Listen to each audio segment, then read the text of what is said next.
আসসালামু আলাইকুম। বাংলাদেশ বেতার, গোপালগঞ্জ। খবর পড়ছি সিফাত আবদুল্লাহ।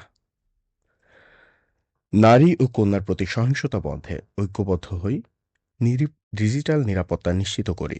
এই স্লোগানকে সামনে রেখে আন্তর্জাতিক নারী নির্যাতন প্রতিরোধ পক্ষ এবং বেগম রোকেয়া দিবস উপলক্ষে গতকাল নড়াইলে র্যালি এবং আলোচনা সভা অনুষ্ঠিত হয়েছে।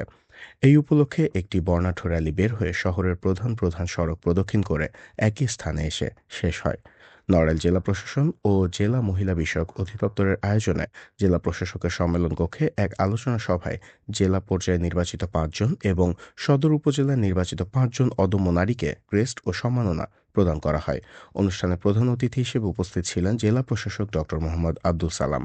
অতিরিক্ত জেলা প্রশাসক সার্বিক লিঙ্কন বিশ্বাস এর সভাপতিত্বে জেলা civil surgeon doctor Abdur Rashid, জেলা মহিলা বিষয়ক কর্মকর্তা মৌসুমী মজুমদার, জেলা এনজিও প্রতিনিধি এবং গণমাধ্যম কর্মীসহ সংশ্লিষ্টরা এ সময় উপস্থিত ছিলেন। ফরিদপুর পৌরসভার উদ্যোগে বেগম রোকেয়া দিবস পালন করা হয়েছে। এই উপলক্ষে শহরে বর্ণাঢ্য র্যালি ও আলোচনা সভার আয়োজন করা হয়। পৌরসভা থেকে একটি র্যালি বের হয়ে শহরের গুরুত্বপূর্ণ সড়ক প্রদক্ষিণ শেষে পুনরায় পৌর ক্যাম্পাসে এসে শেষ হয়। পরে পৌরসভা চত্বরে এক আলোচনা সভা অনুষ্ঠিত হয়।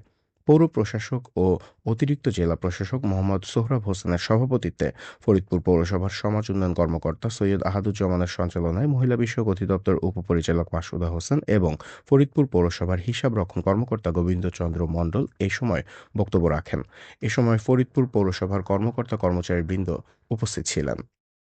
নানা আয়োজনের মধ্য দিয়ে গোপালগঞ্জে আন্তর্জাতিক দুর্নীতি বিরোধী দিবস পালিত হয়েছে। গতকাল জেলা প্রশাসন, দুর্নীতি দমন কমিশন এবং জেলা দুর্নীতি প্রতিরোধ কমিটি যৌথভাবে এই দিবসটি পালন করে। দুর্নীতির বিরুদ্ধে তারুণ্যের একতা, গড়বে আগামীর শুদ্ধতা, এই প্রতিপাদ্যকে সামনে রেখে জেলা প্রশাসক কার্যালয়ের সুশাসন চত্বরে জাতীয় পতাকা উত্তোলন এবং বেলুন উড়িয়ে এই দিবস উদ্বোধন করেন জেলা প্রশাসক মোহাম্মদ আরিফুজ্জামান। পরে দুর্নীতি প্রতিরোধে গোপালগঞ্জ টুঙ্গিপাড়া সড়কের উপর দাঁড়িয়ে সুশাসন চত্বরের সামনে বিভিন্ন সরকারি দপ্তরের কর্মকর্তা কর্মচারীরা মানববন্ধন করেন। এ সময় জেলা প্রশাসকের কার্যালয়ের এক আলোচনা সভা অনুষ্ঠিত হয়। সভায় প্রধান অতিথি হিসেবে উপস্থিত ছিলেন জেলা প্রশাসক মোহাম্মদ আরিফুজ্জামান। এ সময় বক্তারা বলেন, দুর্নীতি প্রতিরোধে আমাদের সকলকেই সচেতন হতে হবে। আমরা সচেতন হলে দেশ থেকে চিরতরে দুর্নীতি নির্মূল করা সম্ভব হবে। জেলা দুর্নীতি দমন কমিশনের উপপরিচালক রামপ্রসাদ মণ্ডল, পুলিশ সুপার মোহাম্মদ হাবিবুল্লাহ, জেলা দুর্নীতি প্রতিরোধ কমিটির সভাপতি প্রফেসর সর্দার নুরুল ইসলাম ও সাধারণ সম্পাদক মিজানুর রহমান সহ সংশ্লিষ্টরা এ সময় উপস্থিত ছিলেন। এদিকে মাদারীপুরে আন্তর্জাতিক দুর্নীতি প্রতিরোধ দিবস ২০২৫ উপলক্ষে নানা কর্মসূচির মধ্য দিয়ে গতকাল দিবসটি পালিত হয়েছে। এই উপলক্ষে মাদারীপুর সরকারি সমন্বিত অফিস ভবনের সম্মেলন কক্ষে জেলা প্রশাসক, দুর্নীতি দমন কমিশন, সনাক ও দুর্নীতি প্রতিরোধ কমিটির আয়োজনে এক আলোচনা সভা অনুষ্ঠিত হয়। আলোচনা সভায় প্রধান অতিথি হিসেবে উপস্থিত ছিলেন মাদারীপুর জেলা প্রশাসক ও জেলা ম্যাজিস্ট্রেট জাহাঙ্গীর আলম। বিশেষ অতিথি হিসেবে উপস্থিত ছিলেন অতিরিক্ত পুলিশ সুপার মোহাম্মদ জাহাঙ্গীর আলম, অতিরিক্ত জেলা প্রশাসক সার্বিক আল নোমান, সনাক এর সভাপতি খান মোহাম্মদ শহীদ ও জেলা দুর্নীতি প্রতিরোধ কমিটির সভাপতি আজমল হুদা ঢালী সহ সংশ্লিষ্টরা।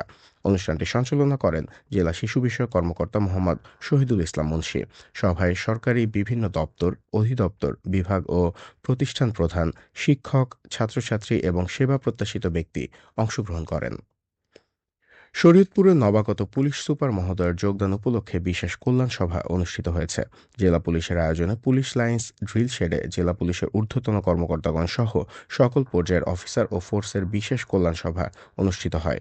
পুলিশ সুপার রওনক জাহানের সভাপতিত্বে অনুষ্ঠানে অতিরিক্ত পুলিশ সুপার প্রশাসন ও অর্থ শেখ শরীফুজ্জামান, অতিরিক্ত police super crime and ops, সহকারী police super Bhedarganj circle Tanvir Hossain, সহকারী police super Bhedarganj circle Soumya Shekhar Pal সহ জেলা পুলিশের সকল থানার অফিসার ইনচার্জ, ফাঁড়ি ক্যাম্প ইনচার্জ সহ অন্যান্য ইউনিট ইনচার্জগণ উপস্থিত ছিলেন। জেলা প্রশাসন ও মহিলা বিষয়ক অধিদপ্তর ফরিদপুরের আয়োজনে অনুষ্ঠিত হয়েছে আন্তর্জাতিক নারী নির্যাতন প্রতিরোধ পক্ষ এবং বেগম রোকেয়া দিবস উদযাপন উপলক্ষে অদম্য নারী পুরস্কার ২০২৫ বিতরণ। জেলা প্রশাসক কার্যালয়ের হলরুমে আয়োজিত এই বর্ণিল অনুষ্ঠানে জীবনের বিভিন্ন ক্ষেত্র ও নানা প্রতিকূলতাকে পরাজিত করে এগিয়ে যাওয়া ৫ বিশিষ্ট নারীকে সম্মাননা প্রদান করা হয়।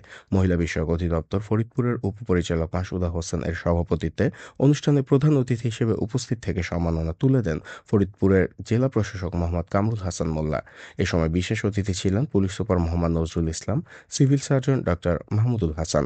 অনুষ্ঠানে অদম্য নারী পুরস্কার প্রাপ্ত ৫ জন হলেন অর্থনৈতিকভাবে সাফল্য অর্জনকারী নারী মোসাম্মদ পারভিন আক্তার, শিক্ষা ও চাকরির ক্ষেত্রে সাফল্য অর্জনকারী নারী তাজ নূর নাহার, সফল জননী নারী নুরুন নাহার মাসুদ, নির্যাতনের দুঃস্বপ্ন পেছনে ফেলে জয়ের পথে এগিয়ে যাওয়া নারী আসিয়া খানম, সমাজ উন্নয়নে অসামান্য অবদান রাখা নারী আফরোজা ইয়াসমিন। শরীয়তপুরের জাজিরা উপজেলায় জাতীয় ভোক্তা অধিকার সংরক্ষণ অধিদপ্তর অভিযান পরিচালনা করেছে।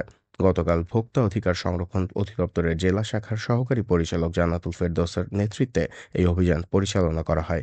এ সময় খাদ্যপণ্যের নিষিদ্ধ দ্রব্যের মিশ্রণের অপরাধে কাজিরহাট বাজারের একটি ব্যবসায়িক প্রতিষ্ঠানকে ৩০,০০০ টাকা জরিমানা করা হয়।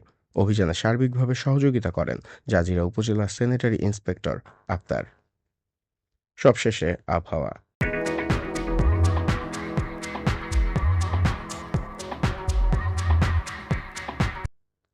আজ সন্ধ্যা ৬টা পর্যন্ত আবহাওয়ার পূর্বাভাসে বলা হয়েছে দেশের অভ্যন্তরীণ নদীবন্দরসমূহের জন্য কোনো সতর্কবার্তা নেই এবং কোনো সংকেতও দেখাতে হবে না।